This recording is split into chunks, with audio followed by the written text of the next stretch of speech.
First जो question है वो क्या है भाई, किस वंश के सुल्तानों ने सबसे अधिक समय तक शासन किया। तो देखिए सबसे इम्पोर्टेंट ये चीज़ है कि इसको आप पहले वंश को, जो कि दिल्ली जितने भी वंश दिख रहे हैं आपको, चाहे वो दास वंश हो या जिसको कहते हैं गुलाम वंश, खिलजी वंश, तुगलक वंश, लोधी वंश, ये सभी दिल्ली सल्तनत के अंतर्गत आते हैं। ठीक है, दिल्ली सल्तनत,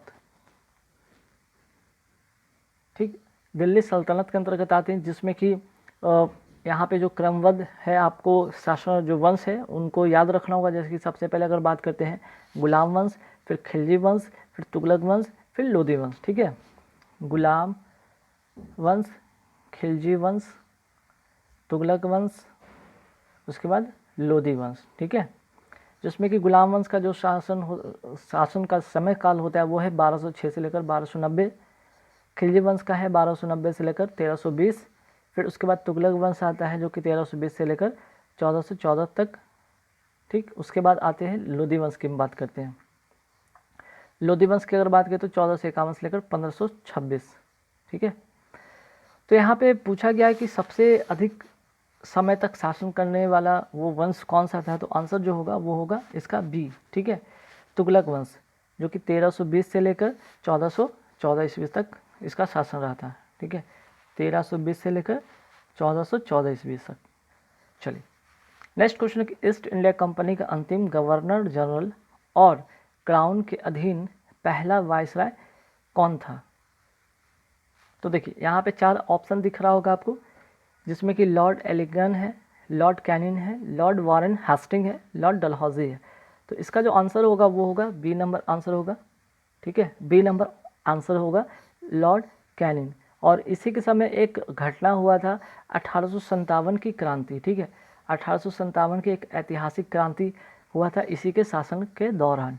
ठीक, चलिए नेक्स्ट आते कुतुब मीनार का जैसा आज हम देखते हैं अंततः पुनर्निर्माण किसके द्वारा किया गया था।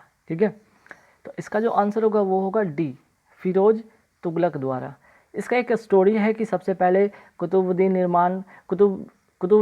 जो है ऐबक है, इस कुतुब मीनार का निर्माण कराया था, जिसमें कि सिर्फ क्या था, इसमें सिर्फ पहला जो था पहला मंजिला बनवाया था। ठीक है, इसका लेकिन जो कुतुब मीनार का योजना था वो 4 मंजिला बनाने का था, लेकिन इसने एक ही मंजिला का निर्माण करवाया था। इसके बाद इसका जो शेष कार्य जो पूरा कराता है वो इल्तुतमिश इसका पूरा कराता है। उसके बाद होता क्या है, फिरोज तुगलक के जो शासनकाल में जो मीनार था ये, ठीक है, उस पर बिजली, जिसको तरित कहते हैं, गिरने से इसकी चौथी जो मंजिला थी वो क्षतिग्रस्त हो गया था, जिसको तोड़वाकर फिरोज तुगलक ने उसकी जगह 2 मंजिलें और बनवा दी, है ना। तो इस तरह से जो ऐतिहासिक जो मीनार है उसका जो मरम्मत करवाया गया था, जो आज दिखता है, जिस तरह से दिखता है वो है फिरोज तुगलक के द्वारा। ठीक है, चलिए नेक्स्ट आते हैं सुल्तानों की राजभाषा क्या थी। ठीक है, सुल्तानों की जो दिल्ली सल्तनत के जो सुल्तानों की जो राजभाषा थी वो था फारसी। ठीक है, ए नंबर ऑप्शन आप टिक करेंगे एग्जाम में अगर पूछा जाए तो। नेक्स्ट, आरंभिक वैदिक काल में वर्ग व्यवस्था आधारित थी, किस पर आधारित थी वर्ग की व्यवस्था, जन्म पर या प्रतिभा पर या व्यवसाय पर या शिक्षा पर। ठीक है, तो इसका जो आंसर था वो आंसर जो होगा वो होगा सी नंबर ऑप्शन होगा। ठीक, व्यवसाय के आधार पर। चलिए नेक्स्ट क्वेश्चन है बंगाल का पहला गवर्नर जनरल कौन था। ठीक है, तो इसका जो आंसर होगा वो होगा बी नंबर ऑप्शन होगा लॉर्ड वारेन हेस्टिंग। ठीक है, बंगाल का पहला गवर्नर जनरल था। चलिए नेक्स्ट आते हैं श्रमिकों के शोषण का अस्तित्व माना जाता है जब, ये कब होगा, तो इसका जो आंसर होगा वो होगा बी नंबर आंसर होगा बी नंबर, मीन्स की मजदूरी जो होगा स्मॉलर देन सीमांत आय के उत्पाद के तुलना में। ठीक है, चलिए आगे सवाल पे आते हैं। देश में कौन से 3 वर्षों की अवधि को योजना अवकाश के रूप में मनाया गया था। ये काफ़ी बार पूछा गया क्वेश्चन है और अक्सर ये एग्ज़ाम में पूछ दिया जाता है। तो योजना अवकाश के रूप में अगर बात करते हैं वो कौन सा वर्ष था, तो आंसर जो होगा इसका बी नंबर ऑप्शन होगा 1966 से लेकर 1969 तक। ठीक है, चलिए आगे सवाल पे बढ़ते हैं।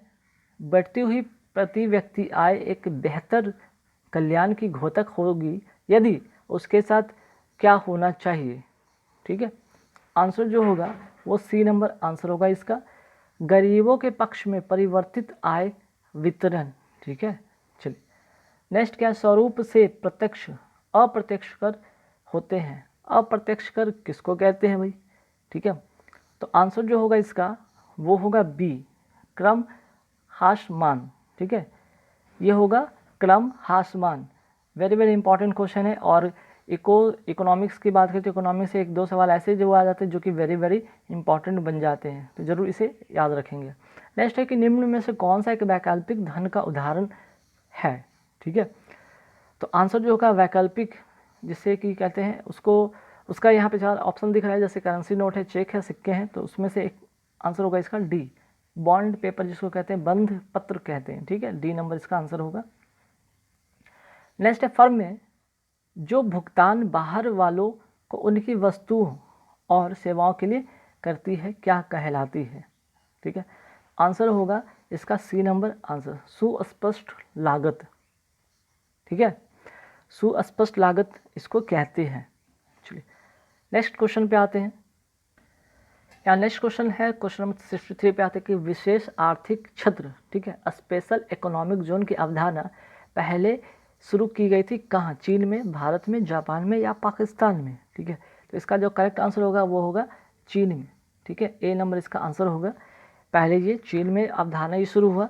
अगर भारत की बात करते हो तो ये भारत में इसको अडॉप्ट किया गया 2000 ईस्वी से। ठीक है, 2000 की अगर बात करें तो 2000 में जो इसमें चीन में जो स्पेशल इकोनॉमिक जोन की अवधारणा थी उसकी प्रेरणा भारत भी इससे इस समय लिया था। ठीक है, अडॉप्ट किया था।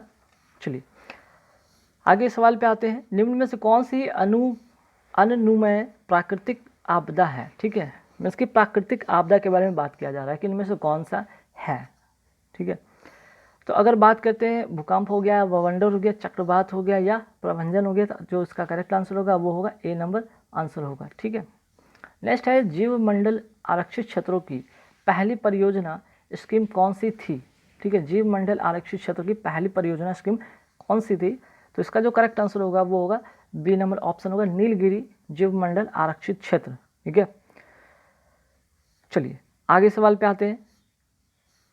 नेक्स्ट जो है यहाँ पे पूर्वी तटीय मैदान का एक अन्य नाम क्या है। पूर्वी तटीय जो मैदान है उसको दूसरे नाम से भी कहा जाता है, उससे क्या कहते हैं, इसे कहते हैं कोरोमंडल तटीय मैदान। ये वेरी वेरी इंपॉर्टेंट क्वेश्चन है, नोट कर लीजिएगा। ठीक है, कई बार एग्जाम में पूछा जा चुका है। सी नंबर इसका ऑप्शन होगा, पूर्वी तटीय मैदान को कोरोमंडल तटीय मैदान के नाम से जाना जाता है। ठीक, चलिए आगे आते हैं सवाल पे 67 में। निम्न में से किस भाषा को केंद्रीय सरकार द्वारा श्रेय भाषा या फिर क्लासिकल भाषा का दर्जा दिया गया था। ठीक है, आंसर जो होगा इसका बी नंबर आंसर होगा, तमिल को एक क्या किया गया था, केंद्रीय सरकार द्वारा जो श्रेष्ठ स्वर्ण भाषा या फिर इसे कहते हैं क्लासिकल भाषा का दर्जा दिया गया था। ठीक है, चलिए आते हैं 68 नंबर क्वेश्चन में। ज्वालामुखी की सक्रियता अधिक पाई जाती है कहाँ। ठीक है, तो आंसर होगा इसका 68 का वो होगा हवाई में। ठीक है, हवाई में। ठीक, हवाई जो द्वीप समूह है ये एक तरह का द्वीप समूह है। ठीक है, द्वीप समूह है जो कहाँ का है, ये यूएसए का है। ठीक है, ये कहाँ का है, यूएसए का है। क्लियर, चलिए आते हैं 69 पर। 69 में क्या है, अभिव्यक्ति ग्राम सभा सही रूप में निरूपित करती है किसको, आंसर जो होगा सी नंबर होगा। ठीक है, पंचायत के लिए निर्वाचक मंडल को। ठीक है, पंचायत के लिए निर्वाचक मंडल को।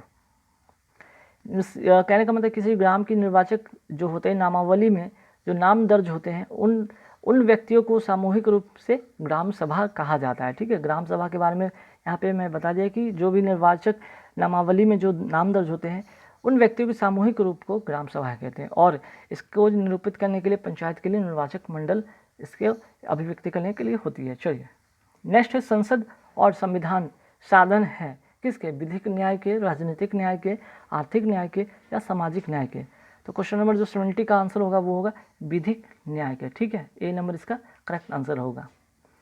नेक्स्ट है मंत्रिमंडल सामूहिक रूप से किसके प्रति उत्तरदायित्व होते हैं? तो इसका जो करेक्ट आंसर होगा वो लोकसभा के प्रति होगा। ठीक है, सी नंबर इसका करेक्ट आंसर होगा। क्लियर। चलिए नेक्स्ट, एकल हस्तांतरणीय मतदान पद्धति में हर मतदाता व्यक्त कर सकता है। तो आंसर जो इसका करेक्ट होगा वो होगा केवल एक विकल्प, मीन्स कि बी नंबर आंसर होगा। चलिए अब आते क्वेश्चन नंबर 73 पे बढ़ते हैं। शून्यकाल का अर्थ क्या होता है? ये शून्यकाल का अर्थ जो होता है इसका मतलब आंसर होगा इसका सी। ठीक है, प्रश्नकाल और अगली कार्यसूची के बीच का समय।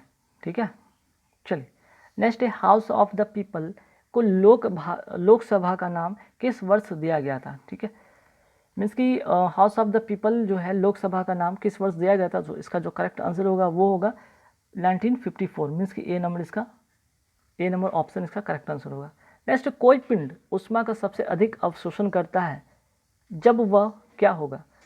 चार ऑप्शन यहाँ दिए गए हैं, काला खुरदुरा, काला मरसिन या फिर सफ़ेद खुरदुरा या सफ़ेद मरसिन। ठीक है, जो इसका जो करेक्ट आंसर होगा वो होगा ए नंबर आंसर होगा काला और खुरदुरा। अगर काला हो सतह और साथ ही साथ खुरदुरा तो सबसे ज़्यादा जो होगा उष्मा को अवशोषित करेगा। ठीक है, नेक्स्ट जो क्वेश्चन है 76 में कि घरेलू विद्युत उपकरणों में प्रयुक्त सुरक्षा फ्यूज तार उस धातु से बनी होती जिसका, यहाँ पे चार ऑप्शन है, प्रतिरोध कम हो, गलनांक कम हो, विशिष्ट घनत्व कम हो या चालकत्व कम हो। तो इसका जो करेक्ट आंसर होगा वो होगा बी नंबर आंसर होगा गलनांक कम हो। ठीक है, चलिए नेक्स्ट क्या है, निम्न कण एक ही गतिज ऊर्जा के साथ चल रहे हैं, उनमें से सबसे अधिक संवेग किसका है? बहुत ही इंपॉर्टेंट क्वेश्चन है, इलेक्ट्रॉन का, प्रोटॉन का, न्यूट्रॉन का या अल्फा कण का। ठीक है, तो इसका जो करेक्ट आंसर होगा वो होगा अल्फा कण का। ठीक है, इसका डी नंबर ऑप्शन होगा। नेक्स्ट है सोडा लाइम एक बोतल को गर्दन से पकड़ा गया है और ऊर्ध्वाधर वृत्त में तेजी से घुमाया गया है, बोतल के किस भाग के निकट बुलबुले एकत्र होंगे? वेरी वेरी इंपॉर्टेंट क्वेश्चन है। इसका जो आंसर होगा वो होगा सी नंबर होगा गर्दन के निकट। ठीक है, नेक्स्ट क्वेश्चन क्या है, कोशिका में निम्न में से कौन सी पाचन थैली कहलाती है? पाचन थैली का जो इसका आंसर होगा वो होगा लाइसोसोम। ठीक है, इसका डी नंबर इसका आंसर होगा।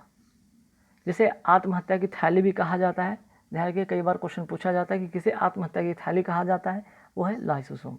नेक्स्ट है ऑस्टियोसाइट पाए जाते हैं, कहाँ पे पाए जाते हैं osteocyte? Very very important question है। ठीक है, बोन में, ब्लड में या फिर उपास्थि में या लसिका में? तो इसका जो करेक्ट आंसर होगा वो होगा ए नंबर ऑप्शन होगा बोन में। ठीक है, नेक्स्ट है एलोसोम होते हैं क्या होते हैं? कोशिकांग होते हैं, पादप हार्मोन होते हैं, एलील होते हैं या लिंग गुणसूत्र होते हैं? तो 81 का जो आंसर होगा वो होगा लिंग गुणसूत्र होते हैं। ठीक है, वेरी वेरी इंपॉर्टेंट क्वेश्चन ये भी बन जाता है। नेक्स्ट है दूध को दही में स्कंदित करने वाला एंजाइम कौन सा है? ये भी वेरी इंपॉर्टेंट क्वेश्चन है, आंसर होगा रेनिन। ठीक है, कई बार एग्जाम में पूछा गया इसलिए वेरी वेरी इंपॉर्टेंट बन जाता है। ठीक है, कि दूध को दही में स्कंदित करने वाला एंजाइम कौन सा है? रेनिन। चलिए अब आते हैं नेक्स्ट क्वेश्चन पे। नेक्स्ट है कॉपर इलेक्ट्रोडों का प्रयोग करके कॉपर सल्फेट के जलीय घोल के विद्युत अपवर्तन से क्या मिलता है? ठीक है, आंसर जो होगा इसका ए नंबर आंसर होगा कैथोड पर कॉपर और एनोड पर ऑक्सीजन प्राप्त होता है। ठीक है, चलिए मीन्स कि इसका ए नंबर आंसर होगा। नेक्स्ट क्वेश्चन क्या है, कौन सी अक्रिय गैस यौगिक बना सकती है?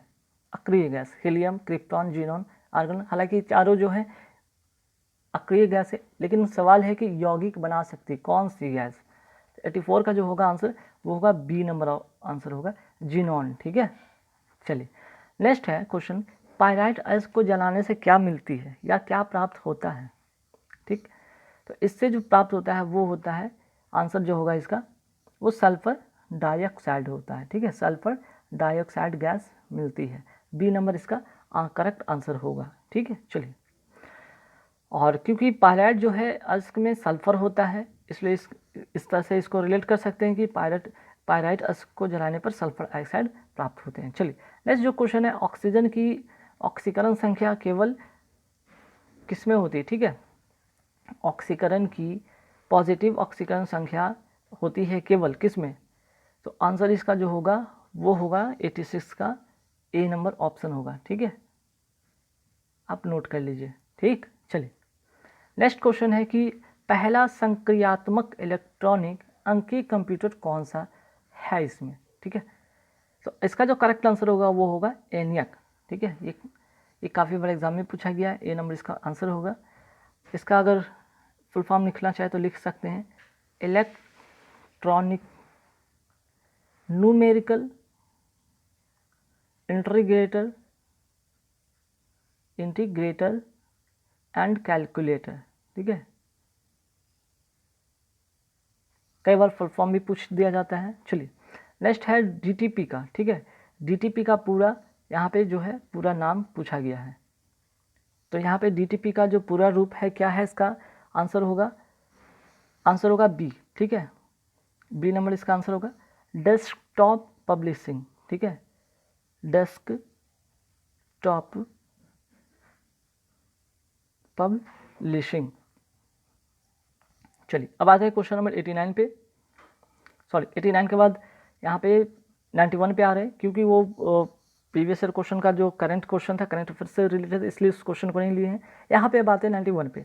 बृहस्पति का द्रव्यमान लगभग कितना होता है। ठीक है, तो जो करेक्ट आंसर होगा वो होगा बी नंबर आंसर होगा सूर्य के द्रव्यमान का 1000वां भाग, मीन्स कि 1000वां भाग। अब आते हैं 91 के बाद आते हैं सवाल पे, 91 पे के बाद आते हैं 95 पे। ठीक है, 95 में क्या है, संसार के सबसे ऊंचे टावर। ठीक है, संसार के सबसे ऊंचे टावर बुर्ज खलीफा, बुर्ज जो है दुबई में जिसे बुर्ज खलीफा के नाम से जाना जाता है, इसकी ऊंचाई पूछा गया है 95 में। ठीक है, तो देखिए इसका जो करेक्ट आंसर होगा बी नंबर आंसर होगा 818 मीटर। ठीक है, नेक्स्ट सवाल पे आते हैं अंतर्राष्ट्रीय न्यायालयों में न्यायाधीशों की जो संख्या होती है कितनी होती है। ठीक है, अंतर्राष्ट्रीय जो न्यायालय में न्यायाधीशों की संख्या होती है वो 15 होती है। ठीक है, अब आगे इसके बात करते हैं कि जो न्यायाधीश आम सभा तथा सुरक्षा परिषद द्वारा अलग अलग चुने जाते हैं, इन न्यायाधीशों का कार्यकाल जो होता है 9 वर्ष का होता है। ठीक है, 9 वर्ष का होता है। ठीक, लेकिन जो कार्यकाल के समाप्त होने पर ये पुनः चुने जा सकते हैं। ठीक है, कार्यकाल के समाप्त होने पर पुनः ही चुने जा सकते हैं। और 15 न्यायाधीशों में से 5 जो न्यायाधीश होते हैं सुरक्षा परिषद के जो होते हैं अस्थायी सदस्य होते हैं। ठीक है, अस्थायी सदस्य के देशों के होते हैं, मीन्स कि 10+5 का अगर रेशियो यहाँ पे बनाया जाए तो जो 5 होते हैं अस्थायी सदस्य देशों के होते हैं सदस्य। ठीक है, चलिए सवाल नंबर आते हैं 99 पर और 100 पर देखेंगे, और यहाँ पे जीके का जितना भी 50 क्वेश्चन के अराउंड था वो यहाँ पे एंड हो जाएगा। तो 99 में आते कि संसार में रेलों के सबसे बड़ा जाल या सबसे बड़ा नेटवर्क किस देश का है, भारत, रूस, चीन या यूएसए। ठीक है, तो इसका जो करेक्ट आंसर होगा वो होगा बी नंबर आंसर होगा यूएसए। ठीक है, नेक्स्ट है पुस्तक द जिगजैग वे किसने लिखी है। ठीक है, द जिगजैग वे का जो लिखने वाले हैं, राइटर हैं, उनका नाम है अनीता देसाई। ए नंबर इसका करेक्ट आंसर होगा। तो यहाँ पे फर्स्ट क्वेश्चन पे देखते हैं कि भारत के पूर्वी तट पर स्थित पत्तन कौन सा है। तो आपके सामने 4 ऑप्शन दिख रहे हैं, 4 ऑप्शन में से एक आपका करेक्ट आंसर होगा। जो करेक्ट आंसर होगा उसका नाम है पारादीप और हल्दिया, मीन्स कि डी नंबर इसका आंसर होगा। ठीक है, चलिए नेक्स्ट क्वेश्चन है महात्मा गांधी के अनुसार निम्नलिखित में से कौन सा सही है, कौन सा कथन सही है। इस महात्मा गांधी क्या कहते थे। तो महात्मा गांधी कहते थे कि राजनीति और धर्म को साथ साथ चलना चाहिए। ठीक, इसका मतलब इसका जो आंसर होगा करेक्ट वो होगा बी नंबर ऑप्शन होगा। नेक्स्ट है हड़प्पा किस नदी के किनारे स्थित है। देखिए हड़प्पा से रिलेटेड काफ़ी सारे एग्जाम में क्वेश्चन पूछे जाते हैं, तो ये काफ़ी महत्वपूर्ण बन जाता है, इसलिए आप इसे VVI भी रख सकते हैं। ठीक है, वेरी वेरी इंपॉर्टेंट क्वेश्चन में से रखा जा सकता है कि ये हड़प्पा जो है किस नदी के किनारे स्थित है। ये रावी नदी के किनारे स्थित है, बी नंबर ऑप्शन में होगा। ठीक, चलिए नेक्स्ट क्वेश्चन पे आते हैं ऊष्मा को वैद्युत ऊर्जा में परिवर्तित करने के लिए क्या प्रयोग किया जाता है, किसका प्रयोग किया जाता है। ठीक है, तो इसका जो करेक्ट आंसर होगा वो होगा डी नंबर आंसर होगा। इसका जो आंसर होगा डी नंबर होगा थर्मोकपल। ठीक है, जैसे ताप युग्म भी कहा जाता है। ठीक, चलिए नेक्स्ट है ताजमहल बहुत दुष्प्रभावी होता है। ठीक है, तो ताजमहल का जो है जो उसका दुष्प्रभाव किसके कारण होता है। ठीक, यहाँ पे काफ़ी सारे यहाँ पे 4 ऑप्शन दिए गए हैं। ठीक, जिसमें कि अधिक दर्शकों के कारण, अम्ल वर्षा के कारण, वन उन्मूलन के कारण या ध्वनि प्रदूषण के कारण। तो इसका जो करेक्ट आंसर होगा वो होगा बी नंबर आंसर होगा, ठीक है, अम्ल वर्षा के कारण। ठीक, चलिए आगे सवाल पे आते हैं। भारत में राष्ट्रीय आय के प्राक्कलन तैयार किए जाते हैं, किसके द्वारा तैयार किए जाते हैं? ठीक है, भारत में राष्ट्रीय आय के जो प्राक्कलन है किसके द्वारा तैयार किए जाते हैं? इसका जो करेक्ट जवाब होगा वो होगा डी नंबर आंसर होगा, केंद्रीय सांख्यिकी संगठन द्वारा। ठीक है, इसका आंसर होगा डी नंबर आंसर होगा। नेक्स्ट आते हैं क्वेश्चन पे, दीन इलाही बनाने का मूल उद्देश्य क्या था? ठीक है, तो दीन ए इलाही जो था इसका मतलब था सभी धर्मों का एक सार संग्रह था, और इसकी स्थापना अकबर ने 1582 में की थी। ठीक, और अकबर ने इसे राजकीय धर्म घोषित कर रखा था। ठीक है, तो इसका जो है मूल उद्देश्य था विश्व बंधुत्व की स्थापना करना। विश्व बंधुत्व यानी कि ए नंबर इसका करेक्ट आंसर होगा। चलिए आगे बढ़ते सवाल पे। नेक्स्ट है, निम्नलिखित में कौन सा लार का लाभ नहीं है? ठीक है, इनमें से किसका जो है लार का लाभ नहीं है? जिसको कहते हैं लार यानी सालिवा, सालिवा का क्या लाभ नहीं है, मीन्स कि क्या उसका प्रॉफिट नहीं है? तो उसका जो करेक्ट आंसर होगा वो होगा बी नंबर ऑप्शन इसका करेक्ट आंसर होगा। ठीक है, यह शरीर में आरबीसी की वृद्धि करता है, जो कि ये गलत है। ठीक है, हालांकि बाकी ए नंबर ऑप्शन की बात करते हैं कि यह निकलने में मदद करता है, राइट, या मुख और दांतों को साफ रखता है, बिल्कुल राइट, या ओठों और जीवा की गति को अनुकूल बनाकर बोलने में मदद करता है, बिल्कुल करेक्ट है। ठीक है, मीन्स कि ए सी डी सही है, बाकी जो इसका बी नंबर ऑप्शन वो करेक्ट नहीं है। ठीक है, नेक्स्ट क्या है, सूची 1 और सूची 2 के साथ मिलान कीजिए।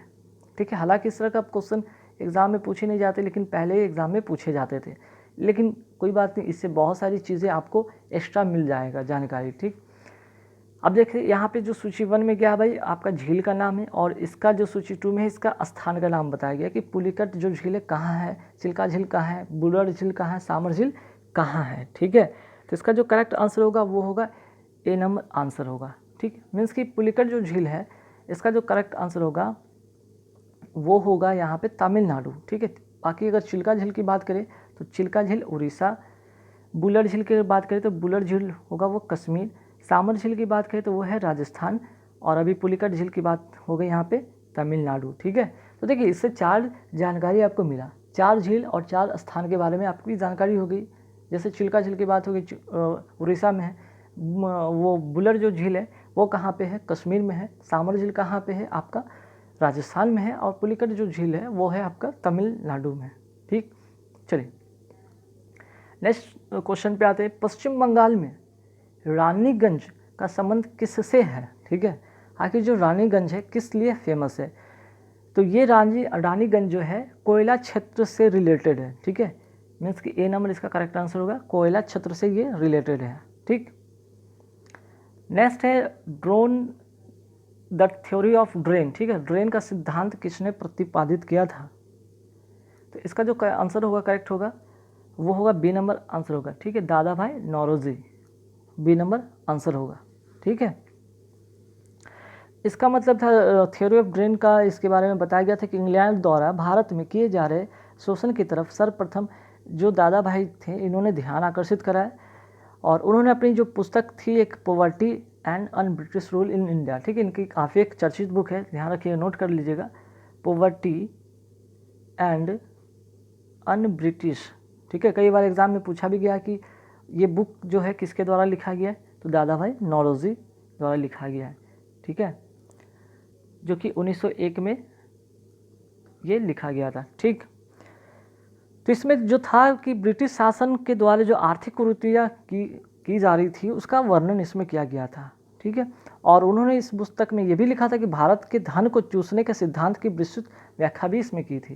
कहने का मतलब यहाँ पे कुल मिलाकर के जो ब्रिटिश शासन था वो भारतीय को पैसे का ही यूज़ करके और भारतीय पर ही शोषण कर रहे थे। ठीक है, और यहाँ का जो धन था वो सारे अपने देश ले जा रहे थे, है ना। एक तरह से धीरे धीरे भारत क्या हो रहा था, धीरे धीरे खोखला हो रहा था।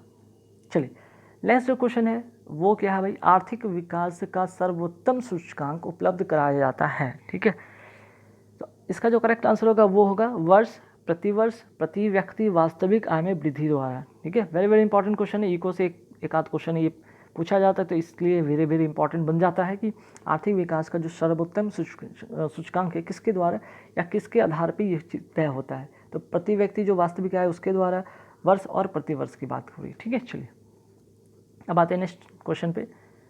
नेक्स्ट क्वेश्चन क्या है, उस खाद्य फसल का नाम बताइए जो भारत में सबसे अधिक उपज देती है। ठीक है, तो इसका जो करेक्ट आंसर होगा वो होगा आपका डी नंबर ऑप्शन होगा, वो है चावल। ठीक है, अब आते हैं नेक्स्ट क्वेश्चन। ये भी वेरी वेरी इंपॉर्टेंट क्वेश्चन में से एक बन जाता है। जोजिला दर्रा किस को जोड़ता है। ठीक है, जोजिला दर्रा है किसको जोड़ता है, हालांकि हिमालय के प्रमुख दर्रा है। ठीक है, तो ये जोड़ता है श्रीनगर और लेह को जोड़ता है। ये किसको जोड़ता है, श्रीनगर और लेह को जोड़ता है, ध्यान रखिएगा।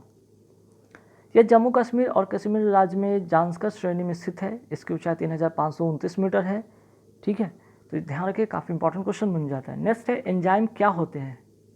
एंजाइम क्या होते हैं, तो इसका जो करेक्ट आंसर होगा वो होगा B number option, protein. Enzyme जो होते हैं एक तरह के प्रोटीन होते हैं। ठीक है, लेकिन ऐसा नहीं कि सभी एंजाइम प्रोटीन तो, लेकिन सभी प्रोटीन एंजाइम नहीं होते, ध्यान रखिएगा। सभी एंजाइम जो होंगे, सभी एंजाइम प्रोटीन होंगे, लेकिन सभी प्रोटीन एंजाइम नहीं होंगे, ध्यान रखिए, काफ़ी इंपॉर्टेंट क्वेश्चन है।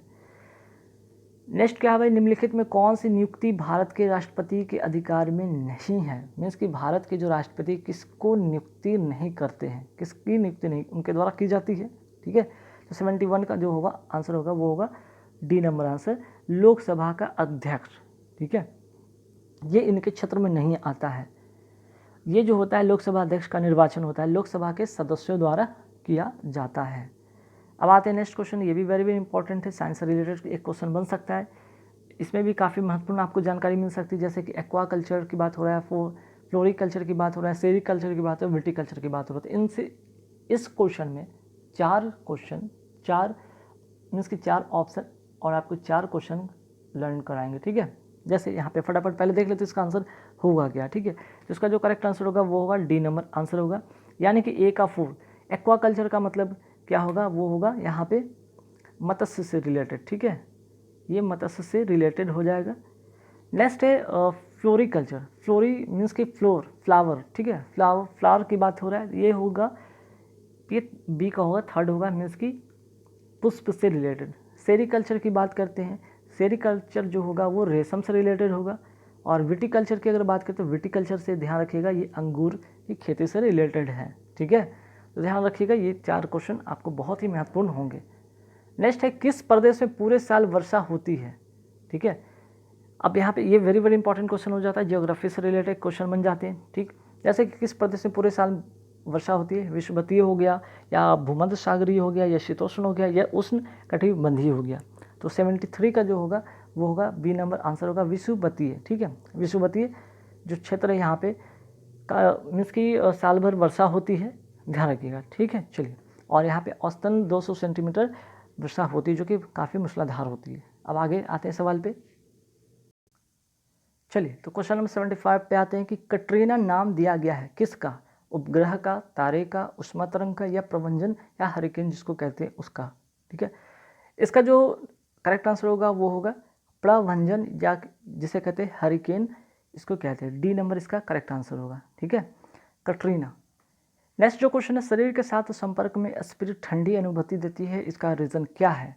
एक द्रव है इसलिए, पारदर्शी इसलिए, एक सुचालक इसलिए या अत्यंत वाष्पशील है इसलिए। तो इसका जो करेक्ट आंसर होगा सी नंबर आंसर होगा, अत्यंत वाष्पशील के कारण। ठीक है, आते हैं नेक्स्ट क्वेश्चन पे। नेक्स्ट क्वेश्चन यहाँ पे देखेंगे, यहाँ पे क्वेश्चन थोड़ा कट गया तो ध्यान रखेंगे। यहाँ पे मैं क्वेश्चन को रीड कर देता हूँ।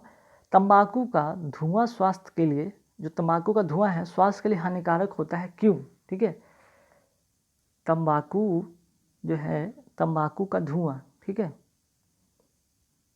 धुआं हानिकारक है किस लिए। इसका रीज़न है कि इसमें क्या ऐसा चीज़ होता है जो कि हानिकारक होता है, वो होता है, इसका रीज़न होगा बी नंबर होगा 78 का क्वेश्चन, कि निकोटीन इसमें पाया जाता है जो कि हानिकारक होता है। ठीक, चलिए नेक्स्ट क्वेश्चन पे आते हैं। बाल पाल लाल अत्यंत प्रमुख नेता थे। ठीक है, तो ये किस पार्टी के नेता थे, स्वराज पार्टी के, गदर पार्टी के, कांग्रेस पार्टी के या मिलिटेंट नेशनल पार्टी के। तो इसका जो करेक्ट आंसर होगा वो होगा डी नंबर आंसर होगा, कांग्रेस पार्टी के। ठीक है, चलिए नेक्स्ट आते गलसुआ जिसे कहते हैं मम्प्स, एक वायरल रोग है, ठीक, जो कि सूजन पैदा करता है। तो किस ग्रंथि को, किस ग्लैंड को ये सूजन, किस ग्लैंड में सूजन पैदा कर देता है। ठीक है, तो यहाँ पे 4 ऑप्शन है जिसमें कि कर्ण पूर्व है, ठीक है, सब लिंगुअल है, सब मैक्सिलियरी है, इंफ्रा ऑर्बिटल है, ठीक है, या फिर पैरोटिड है। तो इसका जो करेक्ट आंसर होगा वो होगा ए नंबर आंसर होगा पैरोटिड। ठीक है, जिसे कहते हैं कर्ण पूर्व। अब आते हैं नेक्स्ट क्वेश्चन पे। नेक्स्ट क्वेश्चन क्या है यहाँ पे, फटाफट देखते हैं। यहाँ पे भी थोड़ा सा कुछ कट गया है। जैसे क्वेश्चन था किलोवाट घंटा एक यूनिट है। ठीक है, किलोवाट घंटा, ठीक है, एक यूनिट है। 84 का क्वेश्चन था, यहाँ पे छूट गया, मिसप्रिंट हो गया।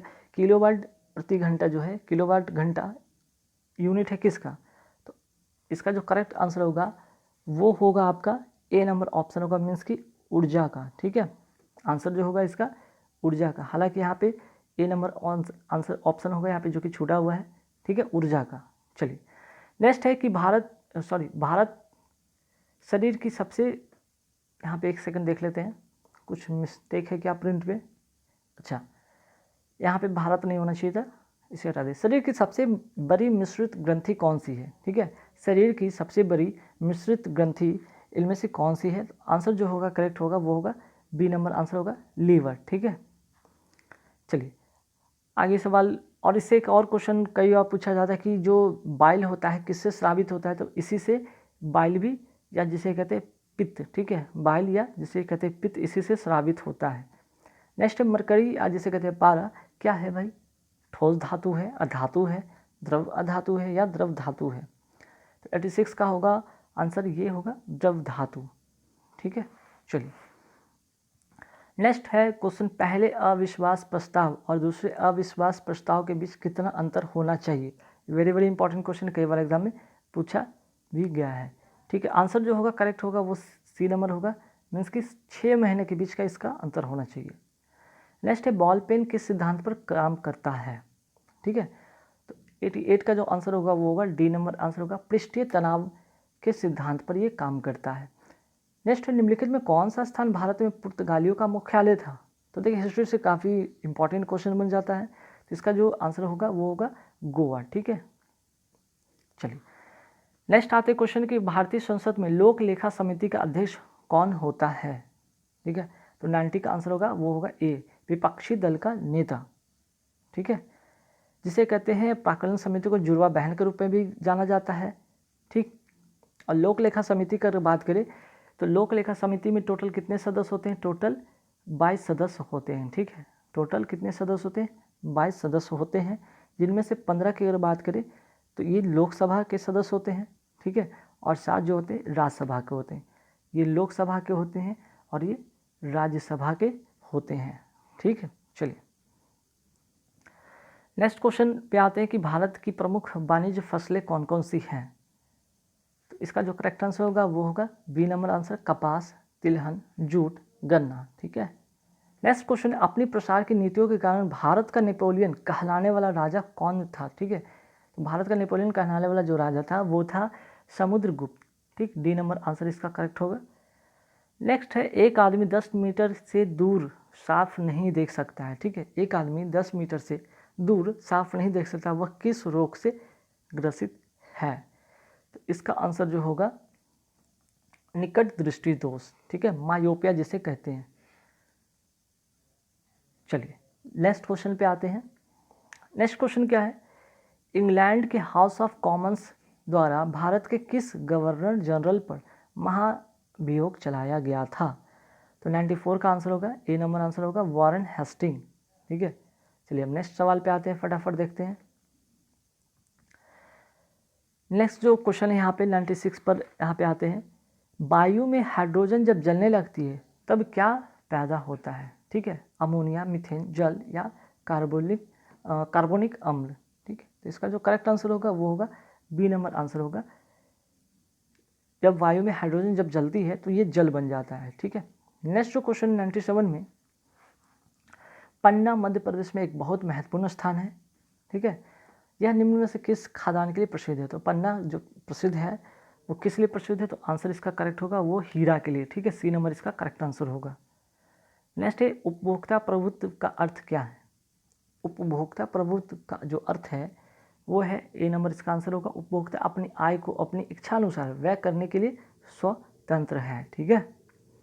नेक्स्ट, निम्नलिखित में से किसको आरबीसी का कब्रिस्तान कहा जाता है? ठीक है, तो इसका जो करेक्ट आंसर होगा वो होगा स्प्लीन, जिसे कहते हैं हिंदी में प्लीहा, ठीक है। Very very important question science से, और कई बार ये पूछा भी गया है एग्जाम में, ठीक है। नेक्स्ट है, रोमैटिक हृदय रोग का इलाज किसकी मदद से किया जाता है? रोमैटिक जो है वो जो रोग है, हृदय रोग है, किसके द्वारा ये इलाज इसका किया जाता है? तो इसका जो करेक्ट आंसर होगा वो होगा एस्पिरिन, ए नंबर इसका करेक्ट आंसर होगा, ठीक। पहला क्वेश्चन क्या है?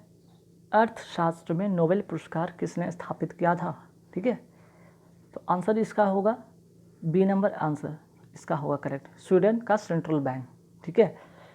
ध्यान दीजिएगा, यहाँ पे क्या है कि अर्थशास्त्र का अगर बात करें कि क्षेत्र में दिया जाने वाला जो यह पुरस्कार है नोबेल पुरस्कार से कुछ भिन्न होता है, ठीक है। और इसकी स्थापना अल्फ्रेड नोबेल द्वारा नहीं की गई थी, ध्यान रखिएगा। कई बार बच्चे जो होते अल्फ्रेड नोबेल टिक कर देते, याद रखिएगा ये अल्फ्रेड नोबेल के द्वारा नहीं स्थापित किया गया था, ठीक है।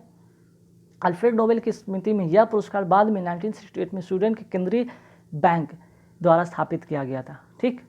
चलिए नेक्स्ट क्वेश्चन पे आते हैं कि भारतीय जूट उद्योग के लिए प्रमुख प्रतिद्वंदी कौन है?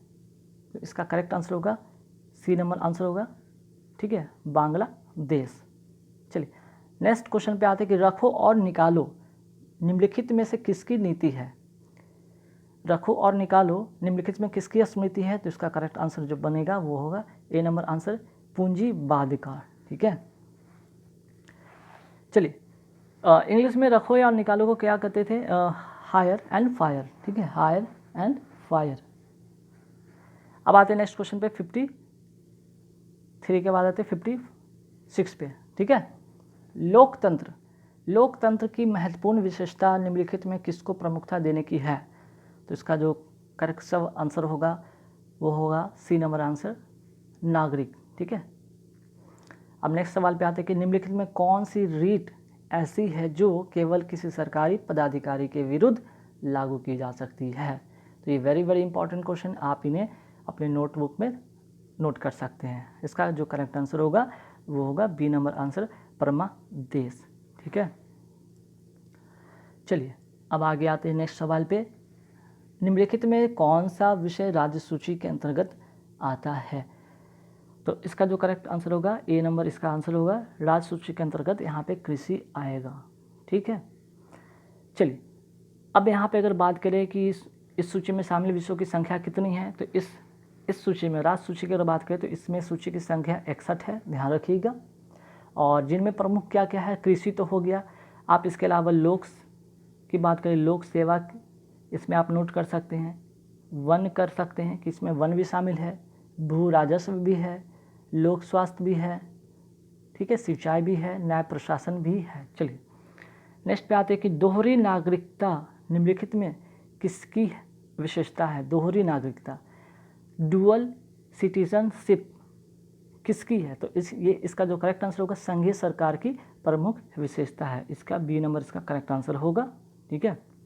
चलिए नेक्स्ट क्वेश्चन पे आते हैं,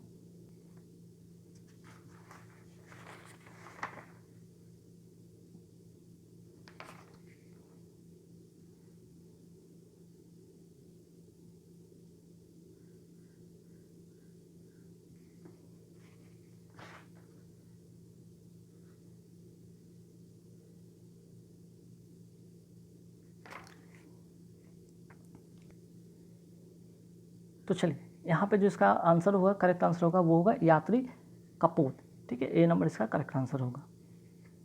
नेक्स्ट क्वेश्चन पे आते हैं, महात्मा गांधी ने सन 1930 में सिविल अवज्ञा आंदोलन कहाँ से आरंभ किया था?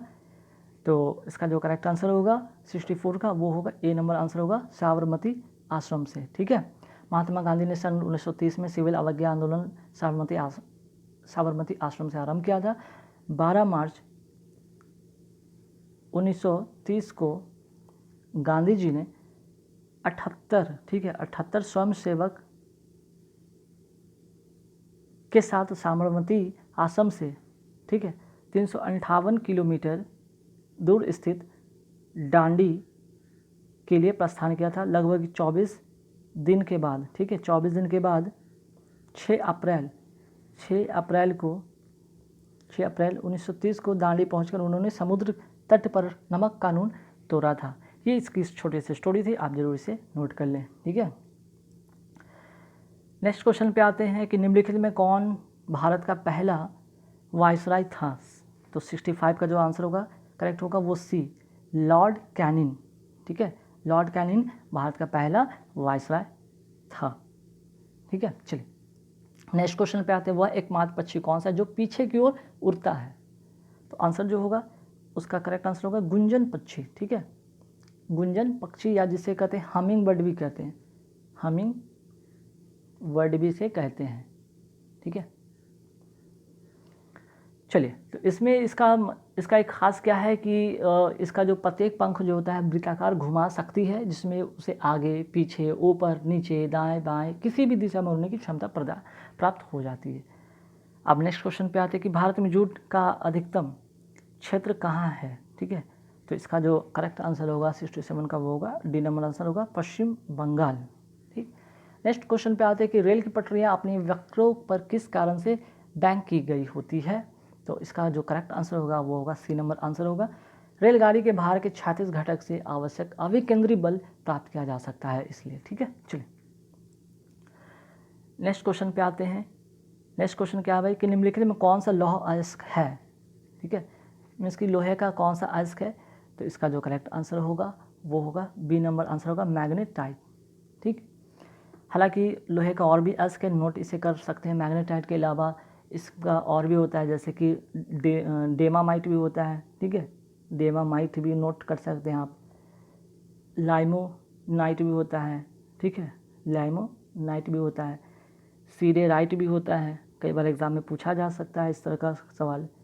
आयरन पायराइट भी होता है, ठीक है, आयरन पायराइट भी होता है, ठीक है। तो ये कुछ और भी एग्जाम्पल है जिसे आप नोट कर सकते हैं। नेक्स्ट क्वेश्चन, ध्वनि का तारतम्य किस पर निर्भर करता है। तो इसका जो करेक्ट आंसर बनेगा ध्वनि का जो तारतम्य है ये निर्भर करता है इसके आवृत्ति पे, इसका करेक्ट आंसर होगा ए नंबर आंसर, ठीक है। जिसको कहते हैं ध्वनि के जो तारतम्य है वो किसी फ्रीक्वेंसी पर निर्भर करता है, ठीक। चलिए नेक्स्ट क्वेश्चन क्या है भाई, नेक्स्ट क्वेश्चन है कि आवर्धक लेंस वास्तव में होता क्या है। आवर्धक लेंस वास्तव में एक उत्तल लेंस है, कॉन्वेक्स लेंस है, ठीक है। आंसर जो होगा सी नंबर इसका आंसर होगा, मीन्स की कॉन्वेक्स लेंस। नेक्स्ट है कि जल वाष्पीकृत नहीं होगी यदि इसका तापमान कितना होना चाहिए। आंसर जो होगा इसका 80 का होगा सी, मीन्स कि अगर आर्द्रता 100% हो तो जल वाष्पीकृत नहीं होगा। नेक्स्ट क्वेश्चन पे आते हैं कि केंद्रीय चर्म अनुसंधान संस्थान कहाँ स्थित है। वेरी इंपॉर्टेंट क्वेश्चन, कई बार एग्जाम में पूछे जा चुके हैं।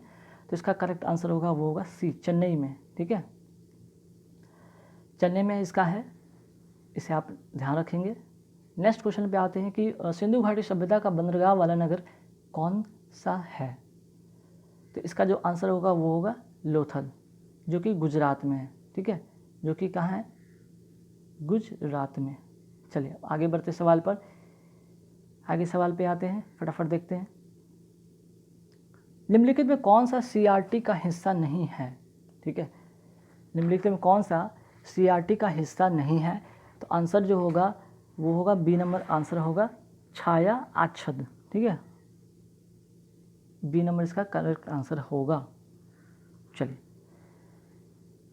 नेक्स्ट आते हैं क्वेश्चन पे कि किसी आंकड़ा संचय में रिकॉर्डों का वृक्षाकार संचय क्या कहलाता है, ठीक है।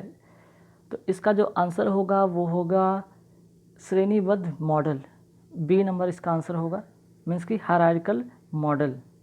नेक्स्ट क्वेश्चन पे आते हैं निम्नलिखित में से कौन सा विद्युत का चालक है 83 का। तो विद्युत का चालक जो होगा वो होगा लवण जल, जो कि विद्युत का चालक होता है, बाकी कोई भी यहाँ पे ऐसा नहीं होगा इसका ऑप्शन, ठीक है। चलिए नेक्स्ट क्वेश्चन पे आते हैं। और नेक्स्ट क्वेश्चन है निम्नलिखित में से भारत रत्न पाने वाले पहला संगीतकार कौन था? पहला संगीतकार कौन था? तो इसका जो करेक्ट आंसर होगा वो होगा बी नंबर आंसर होगा एम.एस. सुब्बलक्ष्मी। ठीक है, एम.एस. सुब्बलक्ष्मी को कब मिला था? 1998 में। ठीक है, चलिए नेक्स्ट क्वेश्चन पे आते हैं। निम्नलिखित में से जेल का उदाहरण कौन सा है? जेल, ठीक है, जेल या जेली जिसको कहते हैं। नेक्स्ट क्वेश्चन का जो आंसर होगा इसका 84 का वो होगा यहाँ पे डी नंबर आंसर होगा। ठीक, शेविंग क्रीम। ठीक है, शेविंग क्रीम। चलिए नेक्स्ट है बैकेलाइट, फिनॉल तथा अन्य किसका सहबहुलक है? तो इसका जो करेक्ट आंसर बनेगा 85 का वो होगा ए नंबर आंसर होगा फॉर्मेल्डिहाइड का। ठीक है, फॉर्मेल्डिहाइड।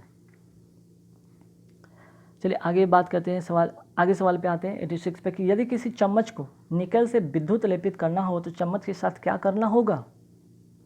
तो इसका जो करेक्ट आंसर बनेगा वो होगा 86 का सी नंबर आंसर होगा चम्मच को कैथोड और शुद्ध निकल रॉड को एनोड पर बनाना होगा। मीन्स कि इसका करेक्ट आंसर होगा सी।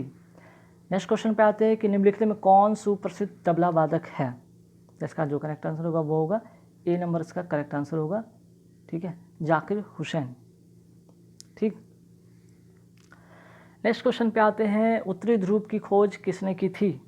तो आंसर जो होगा ए नंबर आंसर होगा रॉबर्ट पियरी। ठीक है, उत्तरी ध्रुव का खोज करने वाले जो पहले व्यक्ति थे उनका नाम था रॉबर्ट पियरी। कई बार ये भी याद आता है कि दक्षिणी ध्रुव पर पहुंचने वाले पहले व्यक्ति कौन थे या खोजकर्ता कौन थे? ठीक है, ये तो हो गया उत्तरी ध्रुव। अगर दक्षिणी ध्रुव की बात करें, ठीक है, दक्षिणी ध्रुव की बात करें तो इसका जो आंसर होगा करेक्ट वो होगा रॉल्ड अमुंडसेन। ठीक है, रॉल्ड आमुंडसेन नोट कर सकते हैं, कई बार एग्जाम में पूछा गया है। ठीक है, अब आते हैं नेक्स्ट क्वेश्चन पे। मानस पशु विहार, ठीक है, मानस पशु विहार किस राज्य में स्थित है? तो इसका जो करेक्ट आंसर होगा वो होगा बी नंबर आंसर असम में। नेक्स्ट क्वेश्चन पे आते हैं पर्यावरण का पहला संयुक्त राष्ट्र सम्मेलन कहाँ आयोजित किया गया था? तो इसका जो करेक्ट आंसर होगा वो होगा बी नंबर आंसर होगा स्टॉकहोम में, जो कि 1972 में आयोजित हुआ था। ठीक है, इस सम्मेलन में स्पष्ट किया गया कि पर्यावरणीय समस्या विशेषकर विकासशील देशों में पिछड़ेपन के कारण उत्पन्न होती है। ठीक है, नेक्स्ट क्वेश्चन पे आते हैं भोपाल में गैस त्रासदी किस गैस के कारण घटी थी? तो इसका करेक्ट आंसर होगा वो होगा मिथाइल आइसोसाइनाइड। ठीक है, मिथाइल आइसोसाइनाइड सी नंबर इसका करेक्ट आंसर होगा। नेक्स्ट, निम्नलिखित में से कौन पौधाघर प्रभाव पर ज़्यादा असर डालता है? ठीक है, तो 90 का जो आंसर होगा वो होगा बी नंबर आंसर होगा कार्बन डाइऑक्साइड। ठीक है, तो यहाँ पे बात करते हैं सबसे पहले फर्स्ट क्वेश्चन पे आते हैं 51 पे कि सोडा वाटर का पीएच मान कितना होता है? ठीक है, तो इसका जो करेक्ट आंसर होगा वो होगा यहाँ पे 7 से अधिक। ठीक है, जो सोडा वाटर का जो पीएच मान होता है 7 से अधिक। तो ध्यान रखिएगा 7 से अगर ऊपर की बात करा जाए और 7 से नीचे की बात करा जाए तो 7 से जितने भी ऊपर होंगे वो होता है क्षार। ठीक है, और 7 से जितने भी नीचे होते हैं वो होते अम्ल। ठीक, एक बात नोट रखिएगा, है ना। चलिए, और 7 पर जो होता है ये बिल्कुल यहाँ पे जो होता है वो उदासीन होता है। अगर हम बात करें पानी का, ठीक है, या वर्षा जल का, तो वो उदासीन होता है। क्लियर। चलिए नेक्स्ट क्वेश्चन पे आते हैं, किसमें भारी पानी का प्रयोग किया जाता है? भोजन बनाने में, परमाणु रिएक्टर में, बॉयलर में या अंतरिक्ष यान में? तो इसका जो करेक्ट आंसर होगा वो होगा परमाणु रिएक्टर में। और भारी पानी की बात करें यहाँ पे, ठीक है, तो इसका जो यहाँ पे इसका जो फार्मूला होता है D2O। ठीक है, चलिए नेक्स्ट क्वेश्चन पे आते हैं। नेक्स्ट यहाँ क्वेश्चन कि वह राज्य जहाँ सुल्तानपुर पक्षी विहार स्थित है। ठीक है, कई बार पक्षी अभ्यारण्य से क्वेश्चन आते, मीन्स कि अभ्यारण्य से क्वेश्चन आते हैं, तो ध्यान रखिएगा एक आध क्वेश्चन, 2 क्वेश्चन इससे आएंगे तो आप इससे रिलेटेड सभी स्टेट में जितने भी राज्य में अलग अलग जगह पे ये विहार हैं, जो भी वन विहार हैं, उनको जरूर याद रखें। ठीक, चलिए तो यहाँ पे बात किया जा रहा है कि सुल्तानपुर पक्षी विहार कहाँ स्थित है। तो इसका करेक्ट जो आंसर होगा वो होगा यहाँ पे सी नंबर आंसर होगा हरियाणा। ठीक है, तो ये जो है बिहार जो हरियाणा राज्य के गुड़गांव जिले में स्थित है। ठीक, चलिए अब आते हैं नेक्स्ट क्वेश्चन पे कि निम्नलिखित में किस गैस में वृद्धि के कारण भूमंडलीय तापमान में वृद्धि होती है? तो वायुमंडल अगर बात करें यहाँ पे भूमंडलीय मीन्स कि वायुमंडल में तापमान अगर वृद्धि होता है उसका रीज़न क्या है, ozone, sulphur dioxide, carbon dioxide या ऑक्सीजन। तो उसका जो करेक्ट आंसर होगा वो होगा डी नंबर आंसर होगा, ठीक है, कार्बन डाइऑक्साइड।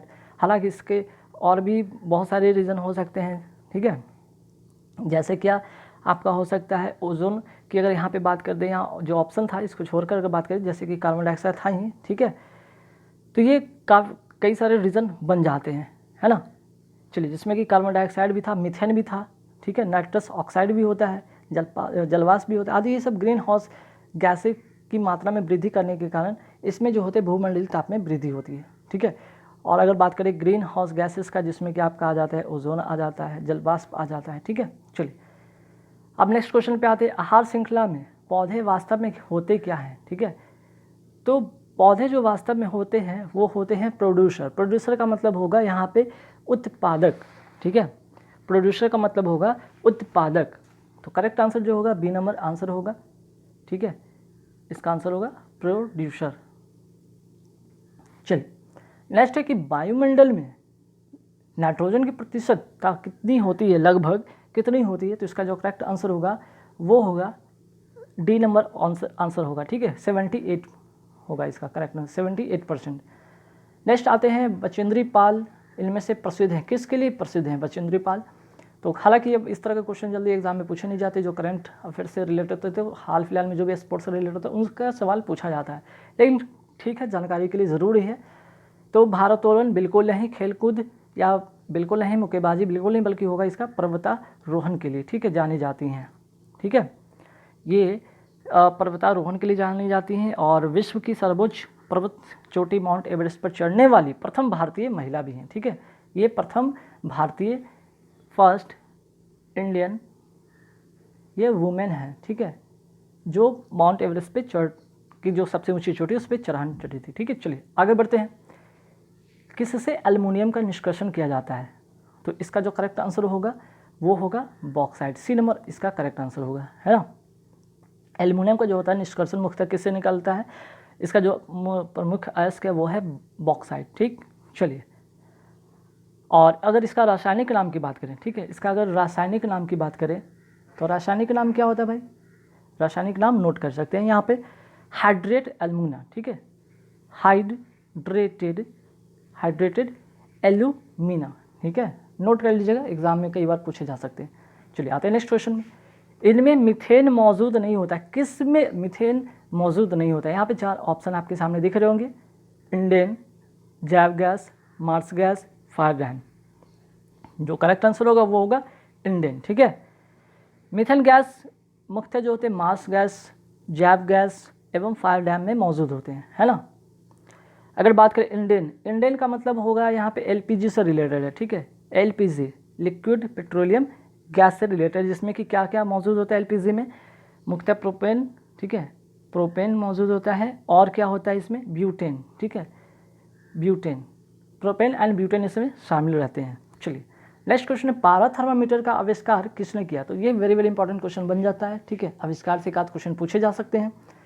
तो इसका जो करेक्ट आंसर होगा वो होगा फ़ारेनहाइट, ठीक है, सी नंबर इसका करेक्ट आंसर होगा, सी नंबर इसका करेक्ट आंसर नोट कर लेंगे, ठीक। चलिए नेक्स्ट क्वेश्चन पे आते हैं। महसू एक प्रकार का लोक नृत्य है, ये वेरी इंपॉर्टेंट क्वेश्चन है। लोक नृत्य आजकल काफ़ी सारे क्वेश्चन पूछे जा रहे हैं, तो इसे जरूर आप नोट कर लेंगे कि महसू एक प्रकार का लोक नृत्य है, वो किस राज्य से संबंधित है।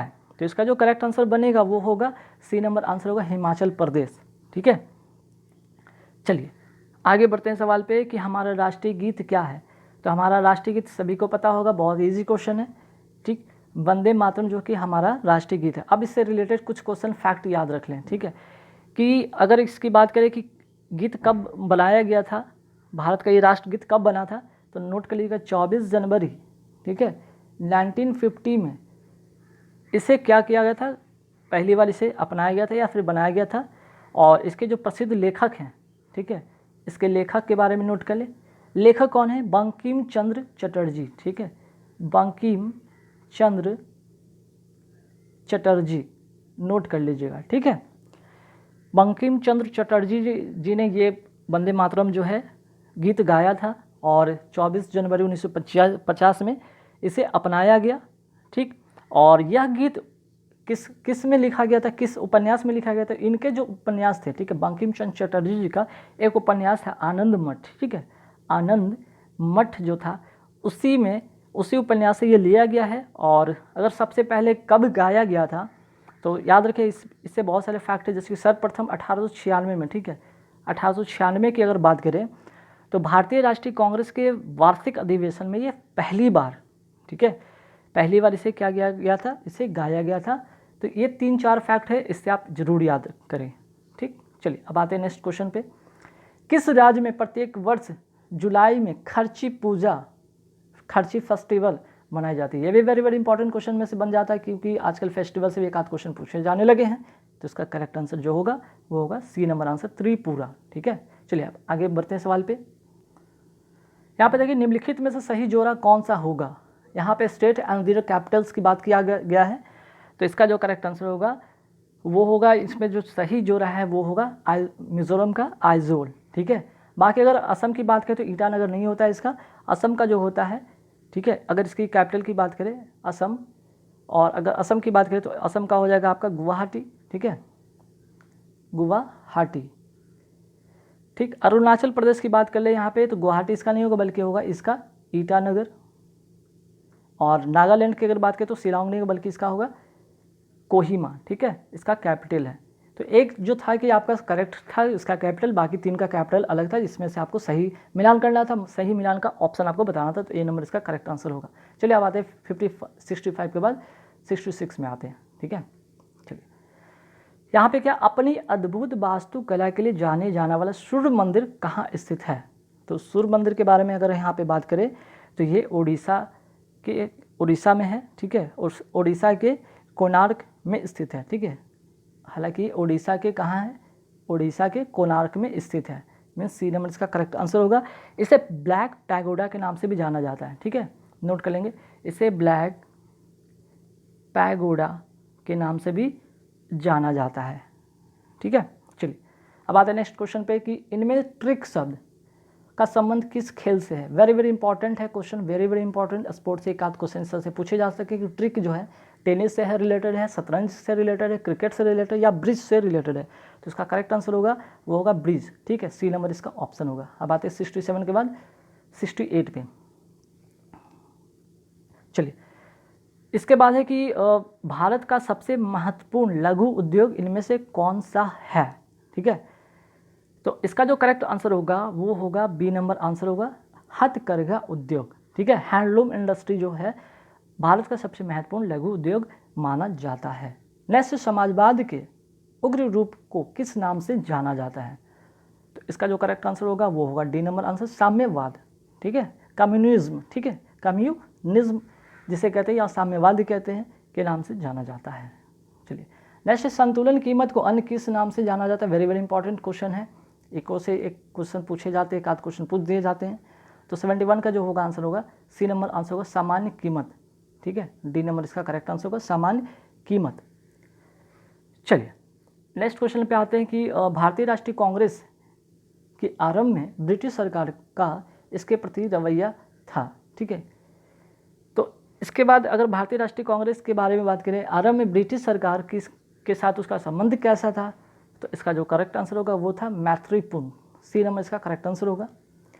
नेक्स्ट आते हैं वेरी इंपॉर्टेंट क्वेश्चन में से बन जाता है, पंचायती राज किस सिद्धांत पर आधारित है? तो इसका जो करेक्ट आंसर होगा 73 का वो होगा लोकतांत्रिक विकेंद्रीकरण, ठीक है, इसका करेक्ट आंसर होगा डी नंबर ऑप्शन होगा।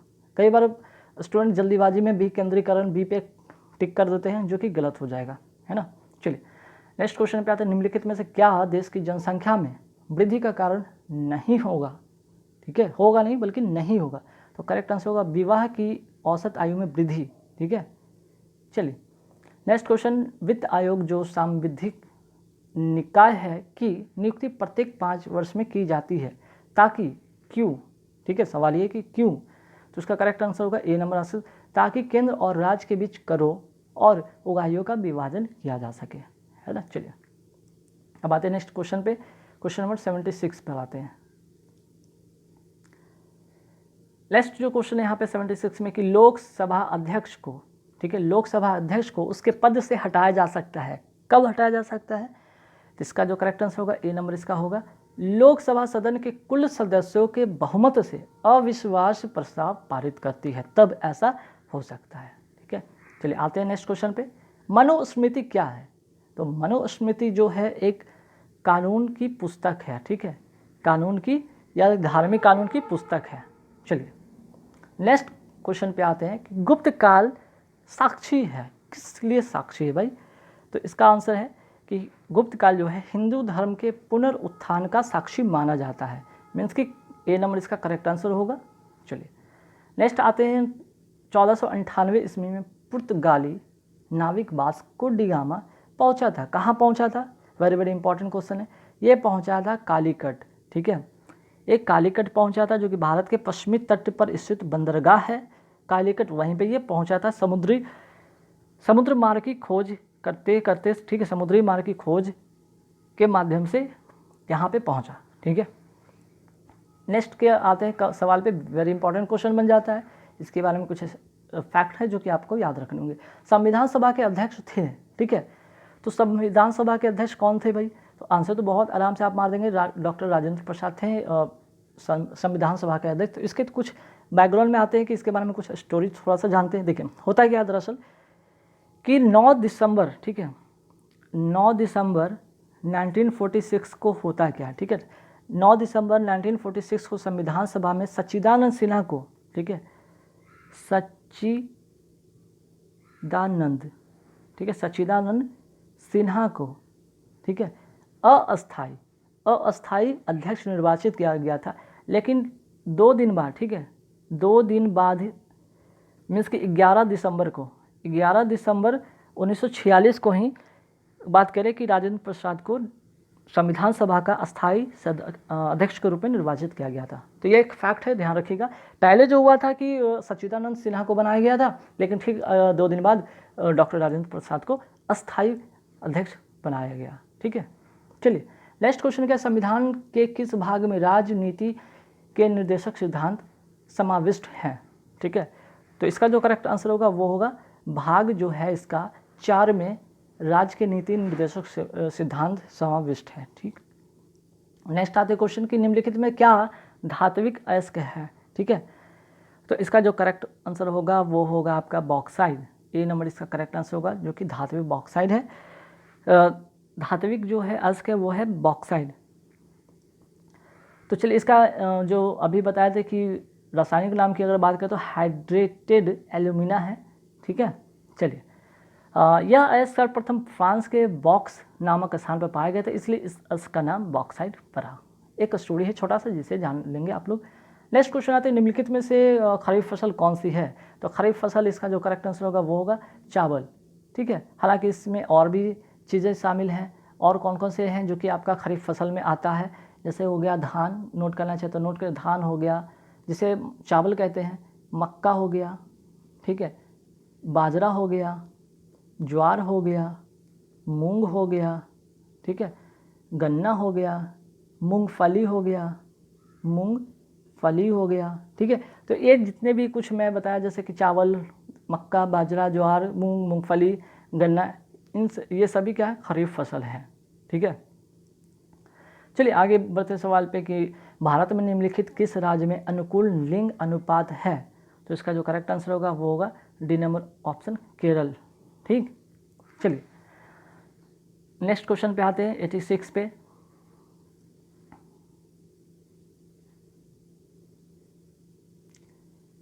चलिए, भारत के पश्चिमी तट का उत्तरी भाग जाना जाता है। वेरी वेरी इंपॉर्टेंट क्वेश्चन है। ठीक है, ये वेरी वेरी इंपॉर्टेंट क्वेश्चन में से एक हो जाएगा कि भारत के पश्चिमी तट, एक पूर्वी तट भी होता है, एक पश्चिमी तट, तो इसमें सारे चीज़ के बारे में बात करेंगे। पश्चिमी तट के उत्तरी भागों के क्या कहा जाता है? कोंकण तट कहा जाता है। ए नंबर इसका करेक्ट आंसर होगा।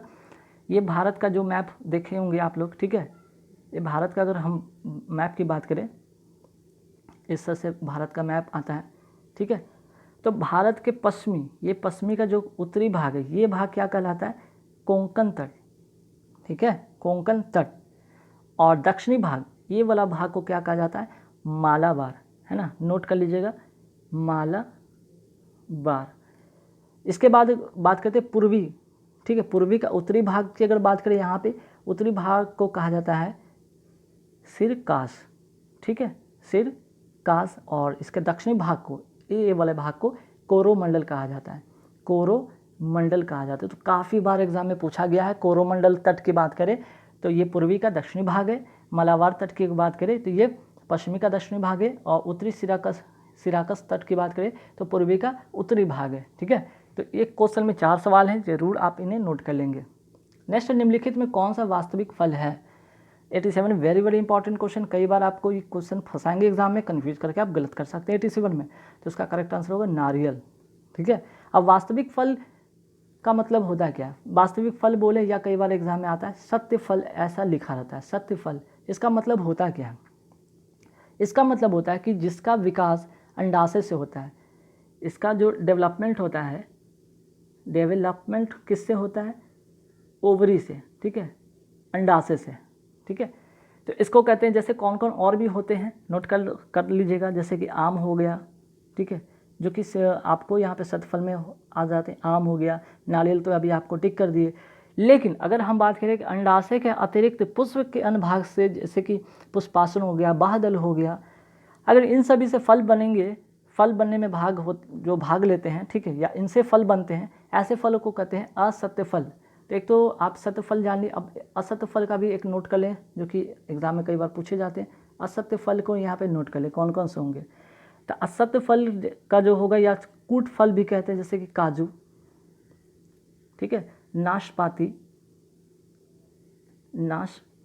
हो गया, ठीक, सेब हो गया, ये सभी क्या है? असत्य फल है, ठीक है। और सत्य फल में क्या हो गया? नारियल हो गया, आम हो गया, ठीक है, नारियल भी हो गए, आम भी हो गए, ये सब नोट कर लें, वेरी वेरी इंपॉर्टेंट क्वेश्चन है। चलिए, झाड़ी एक उदाहरण है किसका? पुदीना का, आम के पेड़ को, गुलाब के पेड़ को, सूरजमुखी के पौधे को। तो इसका जो करेक्ट आंसर होगा, जो उदाहरण झाड़ी है, जिसको कहते हैं श्रब, ये गुलाब के पौधे को कहा जाता है, उसका एक एग्जाम्पल है, ठीक है। अब आते हैं विषाणु प्रायः इससे बनते, किससे बनते हैं भाई विषाणु प्रायः? तो विषाणु जो बनते हैं प्रायः वो बी नंबर ऑप्शन से बनेंगे, मीन्स कि प्रोटीन प्लस न्यूक्लिक अम्ल से ये बनेंगे विषाणु, ठीक है। नेक्स्ट क्वेश्चन पे आते हैं, वेरी वेरी इंपॉर्टेंट क्वेश्चन बन जाता है। मंगल पांडे 29 मार्च 1857 में अंग्रेज अधिकारी पर कहाँ गोली चलाई थी?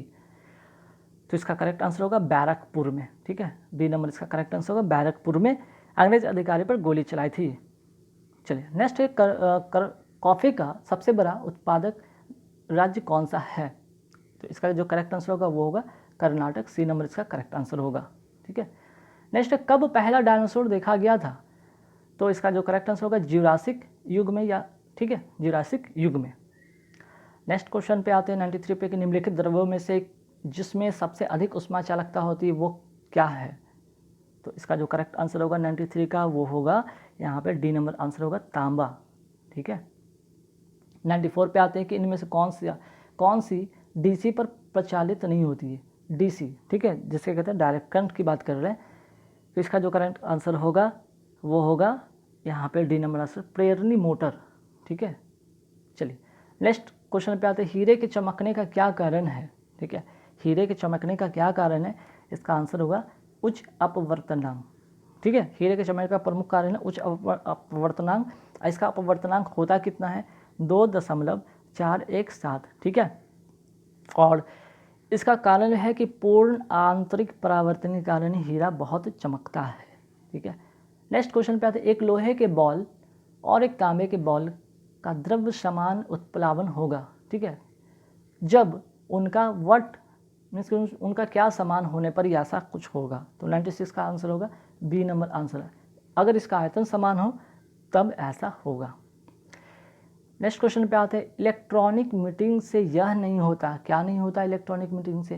ठीक है, 97 पे आते हैं क्वेश्चन पे, इसका आंसर होगा भाग लेने वाले की पहचान प्रकट करना, ठीक है, ये नहीं होता है। बाकी संचार सुविधा, सहयोग सुविधा, विचार विनिमय की सुविधा होती है। अब आते हैं 97 के बाद आते हैं क्वेश्चन नंबर 98 पर। 98 में क्या भाई, डम टर्मिनल, ठीक है, डम टर्मिनल के बारे में क्या सत्य है? तो 98 का जो करेक्ट आंसर होगा वो होगा सी, इसमें स्वतंत्र कंप्यूटर के रूप में प्रयोग नहीं किया जा सकता है, ठीक है, इसे स्वतंत्र कंप्यूटर के रूप में प्रयोग नहीं किया जाता। अगर इसकी बात करें कि आखिर ये है क्या, तो ये कंसिस्ट करता है सिर्फ मॉनिटर एंड कीबोर्ड का, ठीक है।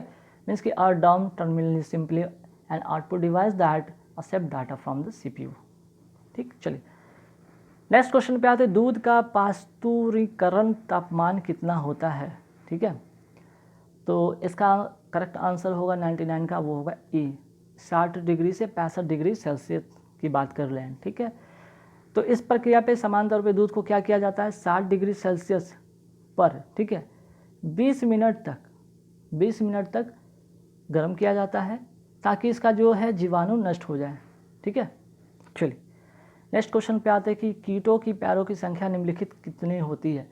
इसका जो करेक्ट आंसर होगा वो होगा C नंबर आंसर होगा 3 जोड़ा, या कि 3 जोड़ा मतलब क्या 6, ठीक है। हेक्साक्लोरोबेंजीन को क्या कहते हैं, ठीक है। यहाँ पे 4 ऑप्शन है, पायरीन है, कैमेक्सेन है, कृत्रिम रेशम है, कृत्रिम कपूर है, ठीक है।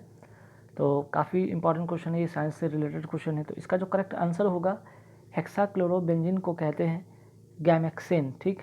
इसका करेक्ट जो आंसर होगा वो होगा C नंबर करेक्ट आंसर होगा। चलिए नेक्स्ट क्वेश्चन पे आते हैं। यहाँ पे भूतल पर स्वच्छ जल का प्रतिशत लगभग कितना है, ठीक है।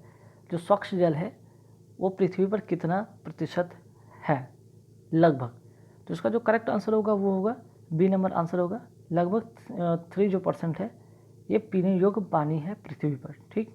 चलिए नेक्स्ट क्वेश्चन है, और निम्नलिखित में कौन सा सिस्टम माइक्रोसॉफ्ट से ऑपरेटिंग सिस्टम नहीं है, ठीक है। माइक्रोसॉफ्ट से ऑपरेटिंग सिस्टम नहीं है ये पूछा गया इसमें, तो करेक्ट जो आंसर होगा वो होगा विंडोज़ नेट, A नंबर इसका करेक्ट आंसर होगा, ठीक है। बाकी जितने भी हैं, चाहे विंडोज़ 7 की बात करें, विंडोज़ 2000 की बात करें, विंडोज़ XP की बात करें, ये सभी ऑपरेटिंग सिस्टम हैं, ठीक। आते हैं नेक्स्ट क्वेश्चन पे, प्राकृतिक रेडियो एक्टिव परमाणु के न्यूक्लियस से आने वाली विद्युत चुम्बकीय जो तरंग होती है वो कौन सी होती है। तो ये साइंस से रिलेटेड वेरी इंपॉर्टेंट क्वेश्चन, आप इसे नोट कर सकते हैं, ठीक है। तो कुछ चीज़ें इसके बारे में जानना बहुत ज़रूरी है। यहाँ पे रेडियो एक्टिव जो परमाणु के जो न्यूक्लियस की बात की गई है, जैसे इससे जो निकलने वाली जो किरण है, ठीक है, कौन कौन सी है, अल्फ़ा है, बीटा है, गामा है, ठीक है। इससे जो निकलने वाली किरण है कौन कौन सी है भाई, इससे जो निकलने वाली किरण है अल्फ़ा एक हो गया, फिर उसके बाद बीटा एंड गामा, ठीक है। ये 3 जो है इससे निकलने वाली किरणें हैं, ठीक है। इससे निकलने वाली किरणें 3 हैं। अल्फ़ा की बात करें तो ये धनावेश होते हैं, ठीक है।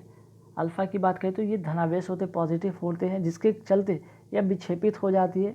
अगर जबकि बात करें हम बीटा की तो ये ऋणावेशित होती है, ठीक है। ऋणावेशित होने के कारण होता क्या कि न्यूक्लियस की ओर ये मुड़ जाते हैं, ठीक। अगर हम बात करें गामा पर, तो गामा पर कोई आवेश होता ही नहीं, ठीक है। गामा पर कोई आवेश होता ही नहीं है, ठीक है। इसलिए ये बिना विक्षेपित हुए सीधे निकल जाती है। और अगर हम बात करें गामा किरणें की, तो गामा किरणें एक्स किरणों की तरह ही विद्युत चुम्बकीय तरंग होती है, और इसकी भेदन क्षमता भी जो होती है गामा किरणें की, इसकी जो भेदन क्षमता होती है वो काफ़ी ज़्यादा होती है, ठीक है। मैक्सिमम इसकी होता है भेदन क्षमता। तो इसका जो करेक्ट आंसर जो होगा 54 का यहाँ पे बात कर रहे हैं, तो वो होगा C नंबर आंसर, ठीक है। कि न्यूक्लियस से आने वाली विद्युत चुम्बकीय तरंग कौन सी होती है, गामा किरणें। जैसे कि यहाँ पे भी बात किया गया तो एक्स किरणों की तरह ये भी विद्युत चुम्बकीय होती है और इसकी भेदन क्षमता भी अधिक होती है, तो C नंबर इसका करेक्ट आंसर होगा। नेक्स्ट क्वेश्चन पे आते हैं कि संपर्क प्रक्रिया में उत्पन्न गैस कौन सी होती है, ठीक है। तो इसका जो करेक्ट आंसर होगा वो होगा C नंबर, इसका करेक्ट आंसर होगा सल्फर ट्राईऑक्साइड, ठीक है। आते हैं नेक्स्ट क्वेश्चन 56 पर कि लेवोशियर का नाम किस गैस से संबंधित है, ठीक है। इसका जो करेक्ट आंसर होगा वो होगा ऑक्सीजन, A नंबर इसका करेक्ट आंसर होगा, ठीक। A नंबर इसका जो है करेक्ट आंसर होगा। चलिए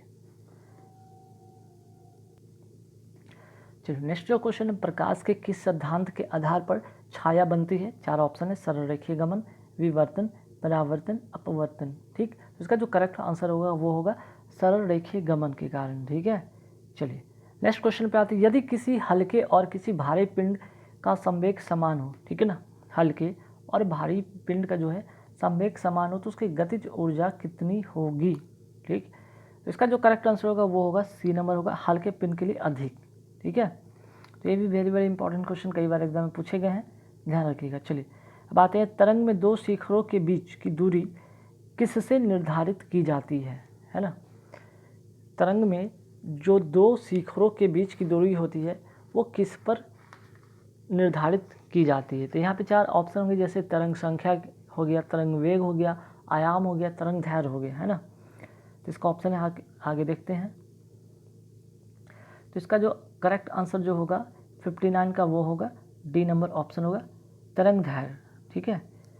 नेक्स्ट क्वेश्चन है कि अदृढ़ पिंड पर क्रिया करते हुए बल क्या होता है। 4 ऑप्शन है, गति को रोक सकता है, गति शुरू कर सकता है, गति की दिशा में परिवर्तन कर सकता है, या बीमीय परिवर्तन कर सकता है। तो उसका जो करेक्ट आंसर होगा वो होगा ए नंबर ऑप्शन होगा, बीमीय परिवर्तन कर सकता है। ठीक है।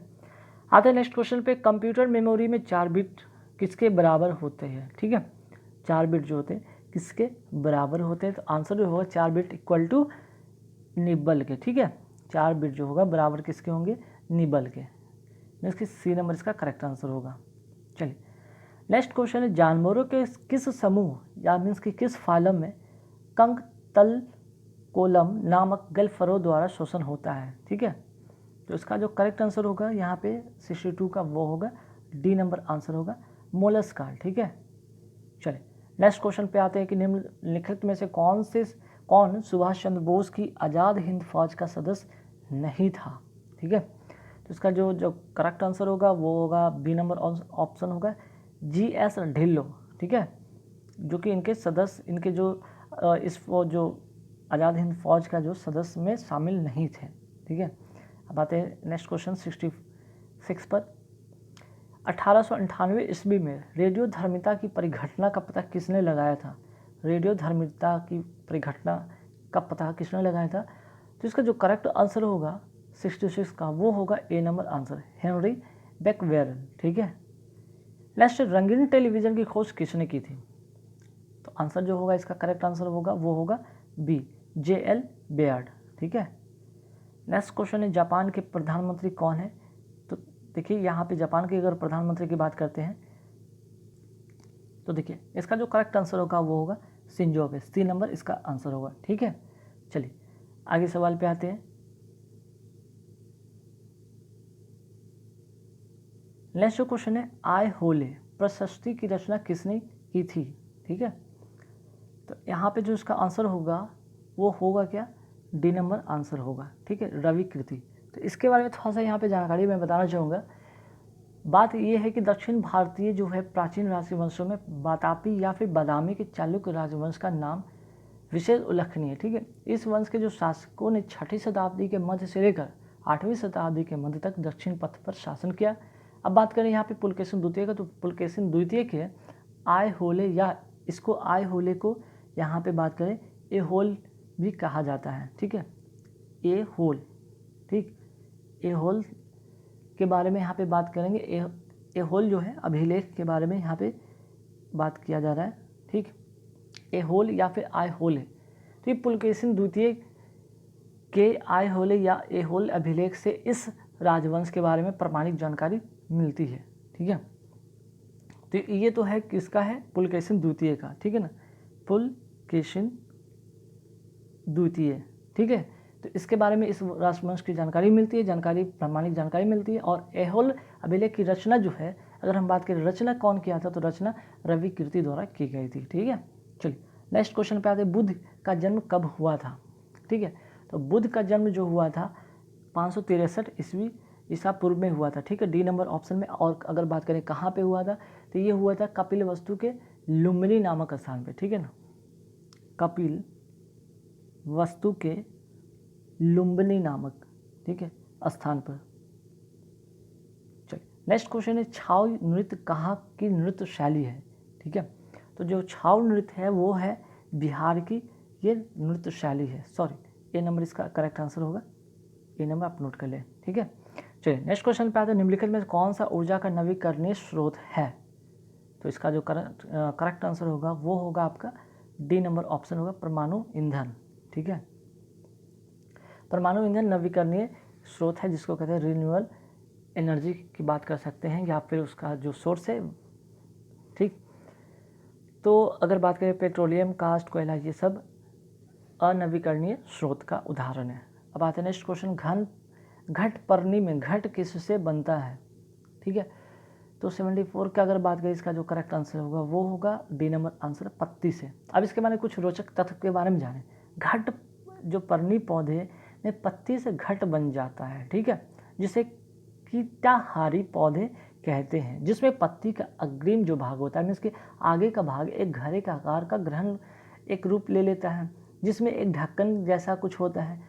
घड़े के मुख पर जो होते हैं, घड़े जैसा जो आकार बनता है, उसके मुख पर मकरंद ग्रंथियां मीठा रस निकालती हैं, जिससे कीट जो होते हैं या कीड़े जो होते हैं घड़े के मुख पर आ जाते हैं, और जो कीट को पचाकर उसके बाद नत्रजन में बदल जाते हैं। ठीक है, चलिए, तो ये तो हुआ, ये रहा घटपर्णी का यहाँ पे थोड़ी सी जानकारी।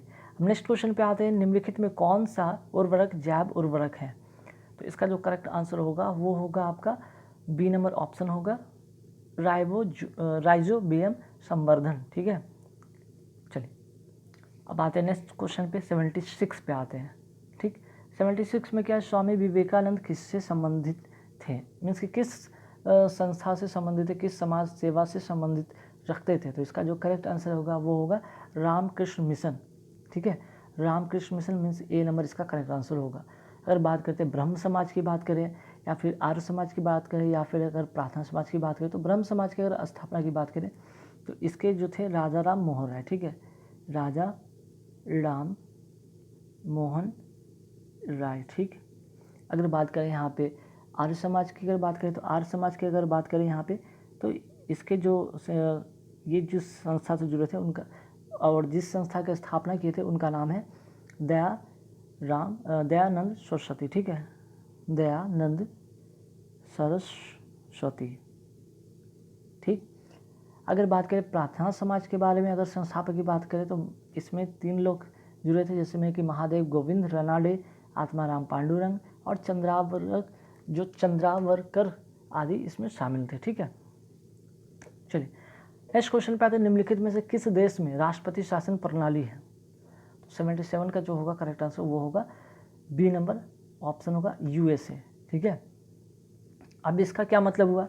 तो यूएसए में जो होता है अध्यक्षीय प्रणाली शासन है। ठीक है, जहाँ पे राष्ट्रपति के चुनाव सीधे जनता करती है, तथा राष्ट्रपति राष्ट्राध्यक्ष का शासनाध्यक्ष भी होता है। वही अगर बात करें यूके या भारत या नेपाल की बात करते हैं, यहाँ पे संसदीय प्रणाली है, जहाँ पे राष्ट्रपति या राष्ट्राध्यक्ष जो होता है उसके जो चुनाव होता है सीधे जनता नहीं करती है, तथा जो शासनाध्यक्ष भी होता है वो प्रधानमंत्री का पद का होता है। ठीक है, चलिए नेक्स्ट क्वेश्चन पे बात करते हैं, गांधी जी के अनुसार सत्याग्रह किसका रूप ग्रहण कर सकता है? ठीक है, तो सत्याग्रह की अगर बात करें यहाँ पे 78 में, तो वो होगा डी।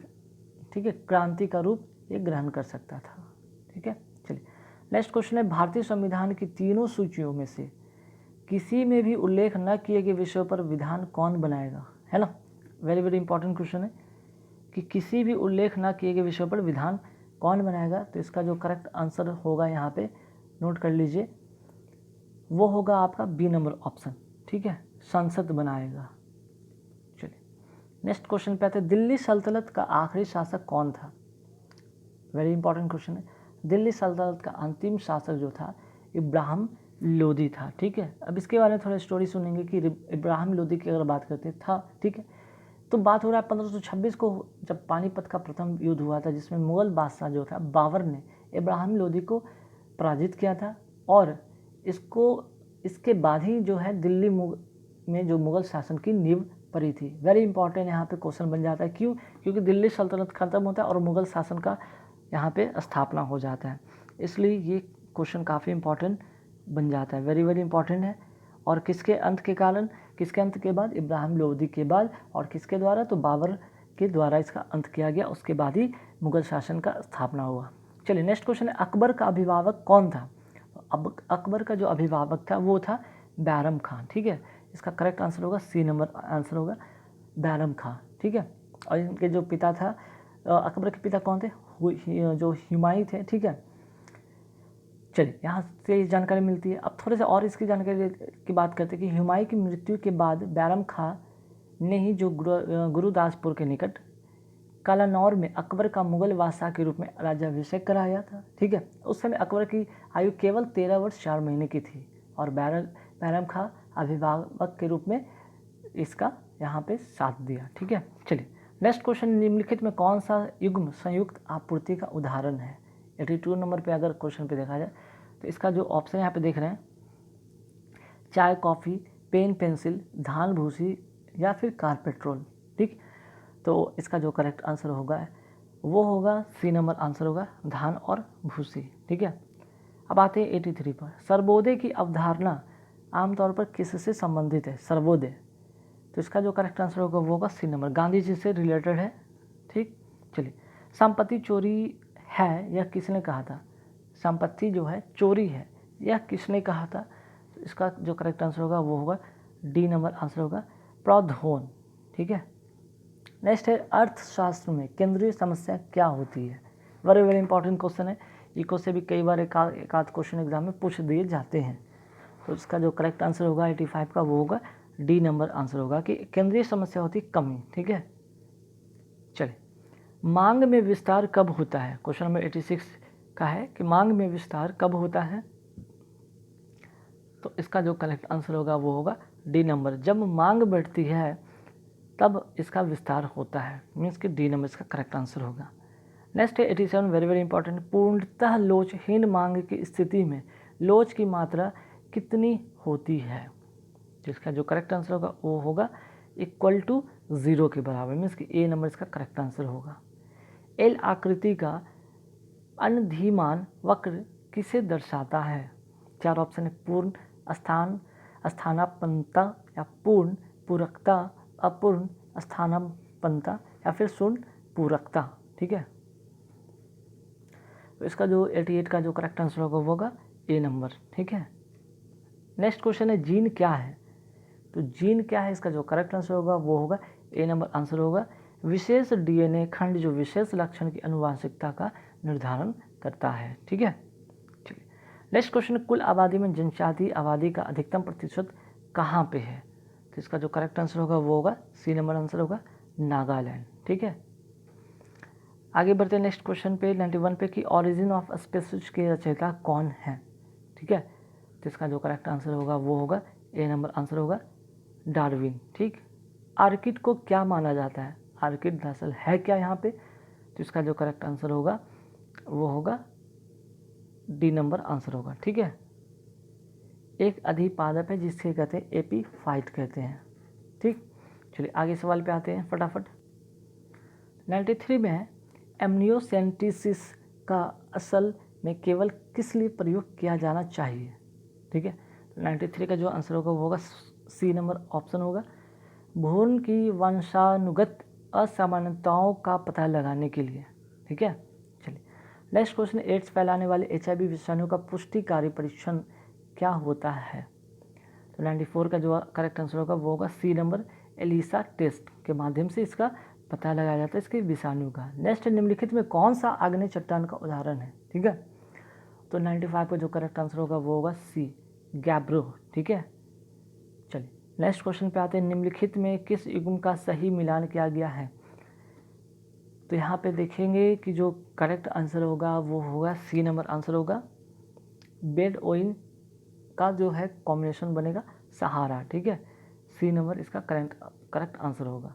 ठीक, चलिए आगे बढ़ते हैं, भारत के किसी ठंडे मरुस्थलीय क्षेत्र का नाम बताइए, तो भारत के ठंडे मरुस्थलीय क्षेत्र का जो नाम होगा वो होगा यहाँ पे सी, लद्दाख। ठीक है, सी नंबर इसका करेक्ट आंसर होगा। नेक्स्ट, सबसे बड़ी संख्या में रोमन के सिक्के कहाँ से मिले हैं। ठीक, तो इसका जो करेक्ट आंसर होगा वो होगा सी नंबर आंसर होगा, ए और बी, मीन्स कि केरल से भी और तमिलनाडु से भी, मीन्स कि इसका करेक्ट आंसर होना चाहिए सी नंबर आंसर होगा इसका। ठीक है, अरब आक्रमण के समय सिंध पर किस राजवंश का शासन था, है ना, जब अरब आक्रमण करता है उस समय सिंध पर किस शासन का शासन था, तो इसका करेक्ट आंसर होगा वो होगा ब्राह्मण। ठीक है, ए नंबर इसका करेक्ट आंसर होगा। नेक्स्ट क्वेश्चन है 100 नंबर क्वेश्चन है, किस राज्य में अनुसूचित जातियों की सर्वाधिक आबादी है, तो इसका करेक्ट आंसर होगा ए नंबर, मध्य प्रदेश। तो गाइज यहाँ पे कुल यहाँ पे लगभग 50 जो क्वेश्चन थे यहाँ पे कवर हो गए। आशा करते हैं कि वीडियो आपको अच्छे लगे होंगे और काफ़ी सारी जानकारी आपको मिले होंगे। नेक्स्ट वीडियो में फिर से लेकर आऊँगा इंग्लिश जीके के इसी तरह 50 क्वेश्चन, बाकी इंग्लिश के भी वीडियो आते रहेंगे। नेक्स्ट डे से रीजनिंग के भी क्लासेस शुरू होने वाले, तो ज़रूर वीडियो देखें और देखने के बाद अगर अच्छे लगे तो कमेंट करें, और अगर किसी तरह कोई त्रुटि है तो भी कमेंट करके हमें